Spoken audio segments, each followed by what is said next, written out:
বিশ্বাস যার বিরুদ্ধে শ্লীলতাহানি এবং অপনাথ চন্দ্র টলিগঞ্জে গ্রেফতার করা হয়েছে, কি বলবেন? দেখুন, 12 বছর আগে আমি প্রেস কনফারেন্স করেছিলাম যেদিন পার্টি থেকে বেরিয়েছিলাম। স্বরূপ বিশ্বাস, অরূপ বিশ্বাস দুজনে মিলে যেভাবে ইন্ডাস্ট্রিকে বরবাদ করে দিয়েছে, 12 বছর আগের থেকে এখন আজকে 2026 শেষ করে দিয়েছে, ধুলোয় মিশিয়ে দিয়েছে।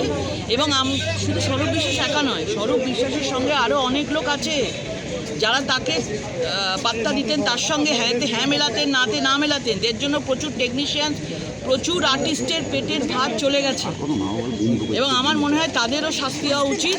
এবং তার বড় ভাই তো ওয়েট করে আছে, বড় রাঘব বোয়াল যারা আছেন, একজন বড় ভাই রয়েছেন, আমরা অপেক্ষায় আছি কখন সেই রাঘব বোয়াল অ্যারেস্ট হয়। শওকত মোল্লার খোঁজে এই মুহূর্তে একাধিক মহিলা আর্টিস্ট তারা অভিযোগ করছে কম্প্রোমাইজের শুধু টাকা নয়, তোলাবাজি থেকে আরম্ভ করে হুমকি, একাধিক অভিযোগ। সবাই নিজের সম্মান নিয়ে আজকে এই আর্টিস্ট পাড়ায়, স্টুডিও পাড়ায় সবাই কাজ করতে আসে, তাদের সংসার চালায় এবং তারা যারা অভিনয়টাকে ভালোবাসে, শিল্পী সত্তা আছে, তারা এখানে কাজ করতে আসে। কিন্তু তারা কখনো কথা দেয়নি যে শিল্পী সত্তাকে বাঁচিয়ে রাখতে গেলে তাদেরকে কম্প্রোমাইজ করতে হবে।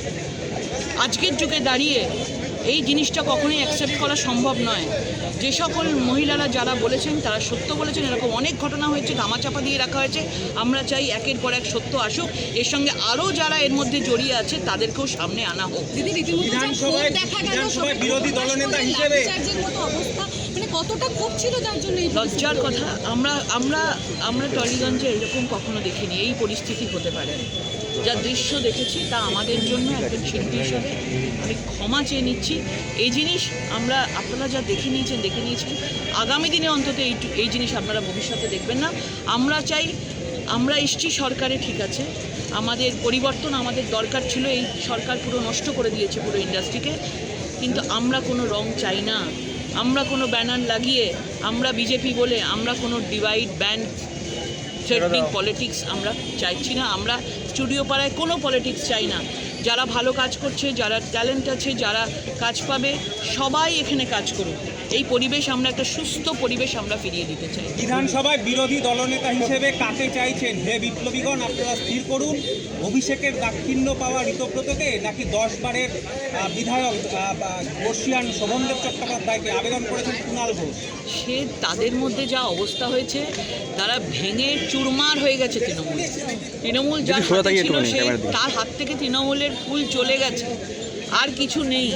এখন তারাই ঠিক করবে, মানে দলটা তো উবে গেছে, আবার নতুন ছোট ছোট উপদল কি তৈরি হবে? দেখুন, একটা তৃণমূল থেকে কতগুলো উপদল তৈরি হয়, এক একটা এমএলএ এক একটা দল তৈরি করবে। দেখবেন আগামী দিনে আমাদের এখানে অপোজিশন বলে কেউ দাঁড়ানোর সাহস আর পাবে না।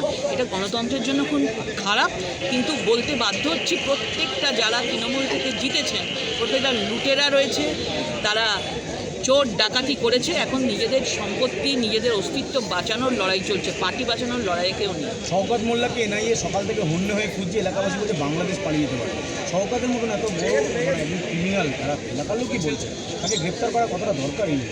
আপনারা চিন্তা করবেন না, এত প্রত্যেক ঘন্টায় ঘন্টায় গ্রেপ্তার হচ্ছে, এবং যা এরা করেছে দেখবেন খুব তাড়াতাড়ি আপনারা দেখতে পাবেন যে তার সুখবর পেয়ে যাবেন, তিনি অ্যারেস্ট হয়ে যাবেন।